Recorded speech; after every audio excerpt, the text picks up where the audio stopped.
So this is what it looks like. So what I'm showing you here is from the buyer's or seller's perspective, what it looks like inside of the closing portal and how the steps that they go through to to conduct the closing. So another just a minute or two video here. Closing a mortgage online with Notarize is simple and secure. First, you'll get an email letting you know your documents are ready to review. You'll be able to go over everything in advance, so you can get answers to any questions from your lender or title agent. At the scheduled time of your closing, grab your ID, your preferred device, and your login to get started.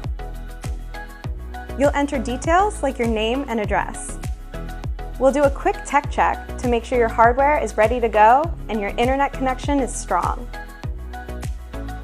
Next, you'll be asked to enter the last 4 digits of your Social Security number.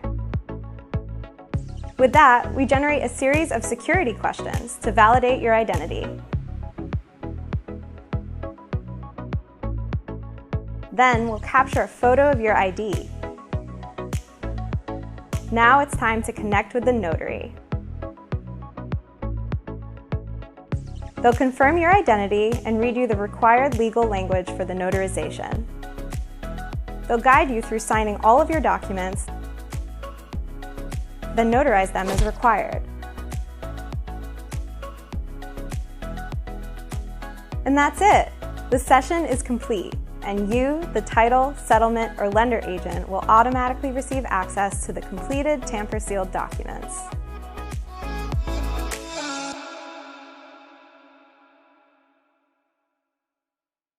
Hey, Aaron, before you kind of jump to the next slide, 2 questions. Hopefully you're okay with me kind of jumping in on the questions. Yep. So one question that just kind of popped up, what happens, and this can kind of go a couple of different ways with the questions, but what happens if when they're trying to do the ID check or to verify it is the proper user, they fail the questions or do not know the answer to the questions? So yep. What happens next? Yep. So in the software, they have 2 tries at it, and these aren't hugely complicated questions. I mean, we've seen some of those it's called knowledge-based authentication, or KBA, and so the KBA questions, are, what is the zip code associated with, this, or what is an address, and they're pulling a soft pull from your credit and say, what is an address associated with you, during a period of time, and it's a very obvious answer. So we've done. So I'll give you the history.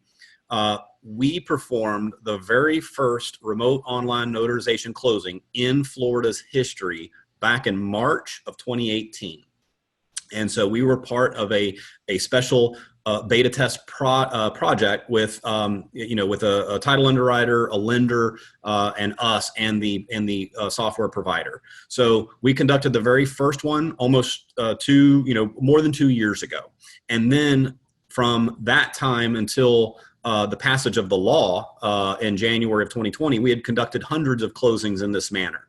And then now, since January, we had been ramping that up to close to 100 a month. And now, since the pandemic, we've been doing hundreds of these this way per month. We have only had 1 person fail the KBA.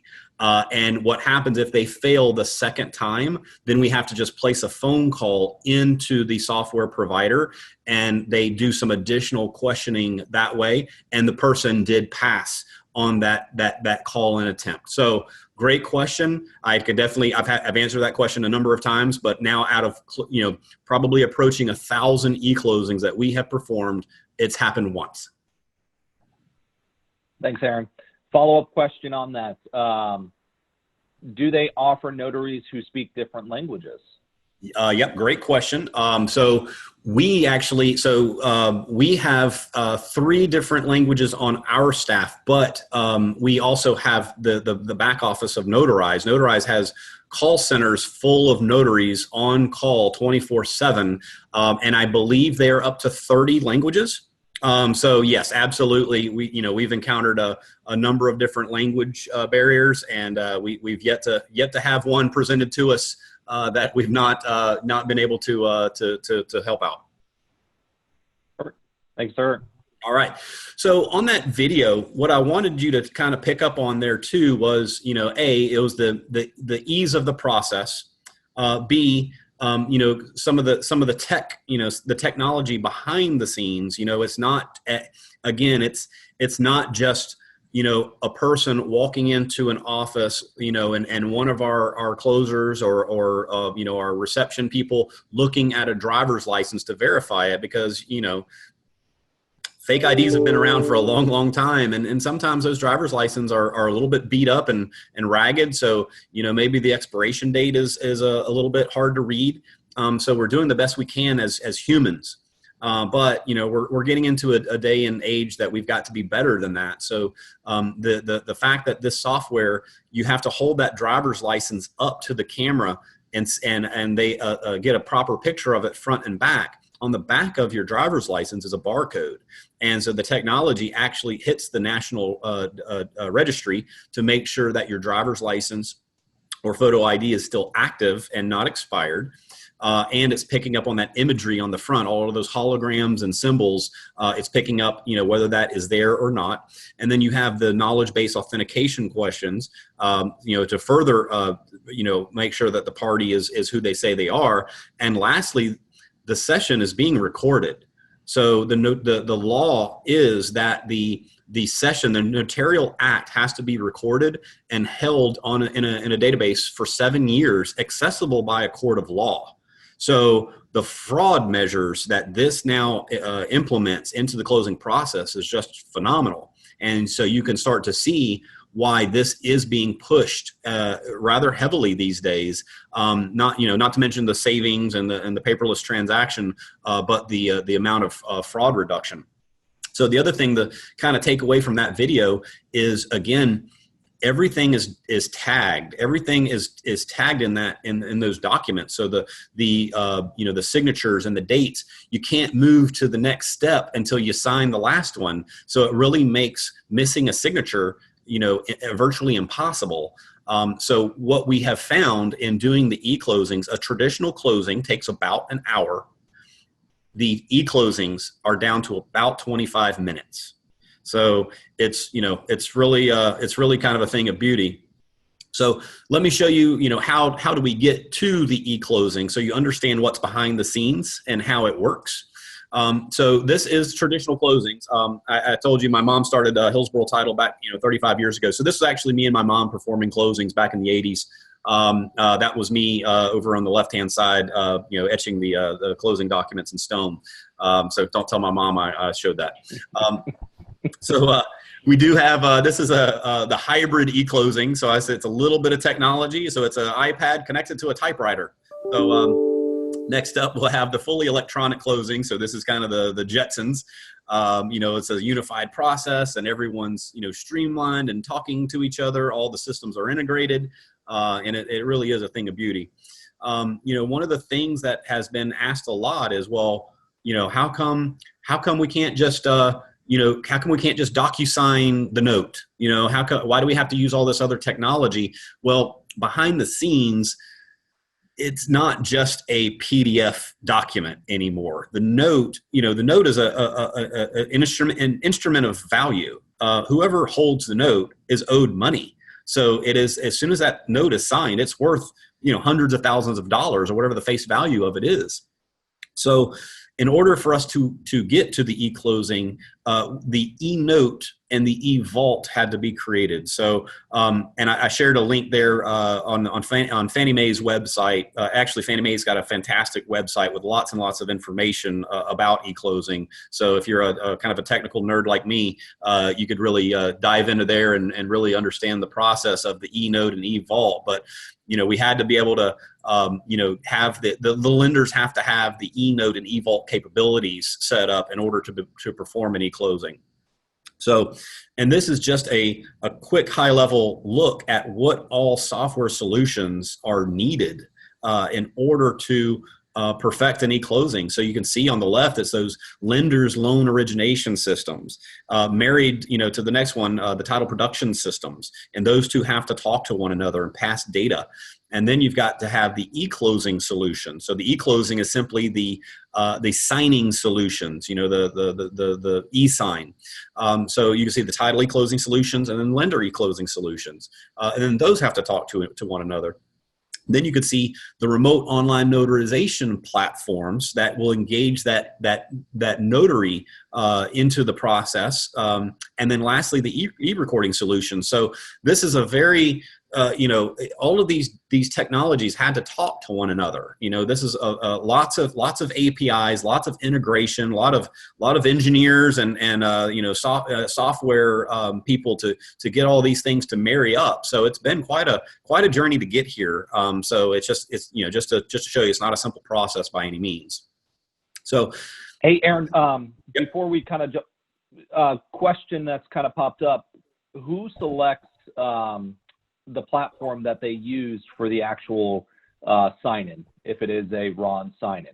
So yeah, who selects that it's notarized or one of the many out there? Yeah, great question. So if it's a cash deal, we as the title provider can choose what platform to use. So there's several that are out there now, and like I said, we've just been most familiar with Notarize. They were actually kind of the pioneers. They were the first ones in business, and we have now used several platforms, and theirs is by far the easiest to navigate and the most buyer and seller friendly interfaces as well. Some of the other ones are a little bit clunky, and I'm sure they'll improve with time.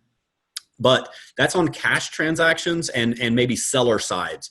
Ultimately, it's the lender, so the lender is who is going to choose a particular eClose vendor. So they may choose, Black Knight, they may choose Notarize, Pavaso, there's several eClose solution providers, and some of those do integrate with certain remote online notarization platforms and some do not. So ultimately, we as title companies have to learn a number of new softwares. So that's one thing to consider. When you have a closing that has a lender using XYZ platform, does the title provide? Does a law firm, small law firm or a small title company have the capacity to learn all these new platforms? And that's something that we've had to have extensive training on a number of different platforms. So, I mean, I can't imagine if someone had less than a dozen employees that they'd be able to dedicate, the time and resources to learn and really perfect these platforms. So great question. Was there anything else, Chris? The only other thing that kind of followed up with that is, let's say it is a loan transaction. Let's say the lender does not want to, they're not, comfortable with the RON process at this point.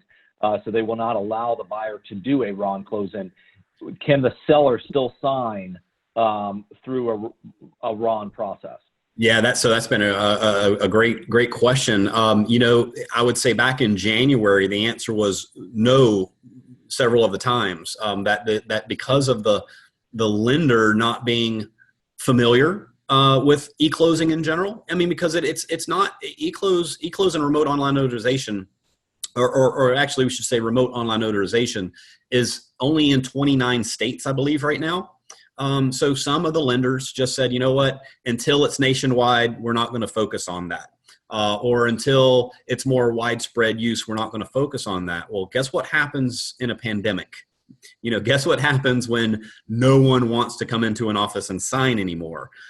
Then everyone's rushing for eClose and remote online notarization solutions. So we have had much more success in the last 2 months. When a lender says, well, we're not ready, so therefore you can't have the seller sign. It's a really tough conversation for that lender to say, well, the seller is afraid that they may, you may have some liability there, by not allowing a seller to sign in a state that it has passed state law that RON is accepted. So we've actually had very few lenders now refuse the seller signing. But again, it's really their choice. We're trying to, do the best we can to keep all of our parties out of harm's way. It's hit or miss a little bit, but we are having more success in recent months. Thank you, sir. All right. That's it. Okay, cool. So I'll show you some of the close. I'm not going to dig too deep into the closing process. There's a lot of things, but I'm just showing you the basics is mostly the same. It's still, we're receiving a contract and sending a title commitment and processing and doing the settlement statements. The lender process is much the same as well, where they're getting a loan application, processing, getting approvals, appraisals, getting a settlement statement approved. What really changes is once we get to the closing process, and it is in fact an e-closing, because at this point, once we have that CD, that closing disclosure approved, and we have a cleared close, now instead of those documents coming to us, they're being put into one of the eClose portals, and those documents are sent to the client for review, so that they can actually take a look at all the documents ahead of time. They can see, review the documents, read the documents ahead of time, and they can actually, in some of the software platforms, they can flag questions. They'll say, you know what, I'm curious about this particular document. I want to ask more about that at closing, and they can click a button and flag it.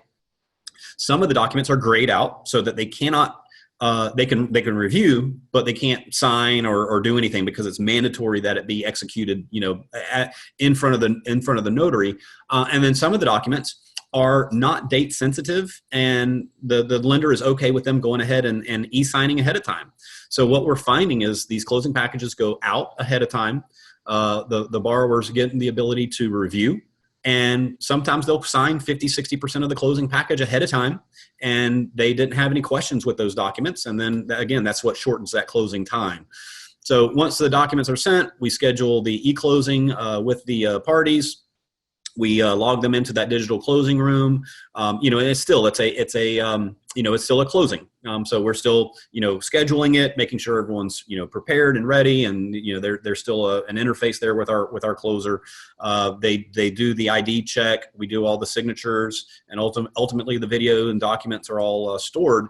And what's really kind of neat about that is, in the past, what would happen, again, based on certain lenders or do business a certain way, but we would conduct that closing in paper and then have to leave the closing room, and we would have to take that entire stack of documents and scan it and email it to the lender for them to have a quality control person review every single document to make sure they're all properly signed and dated.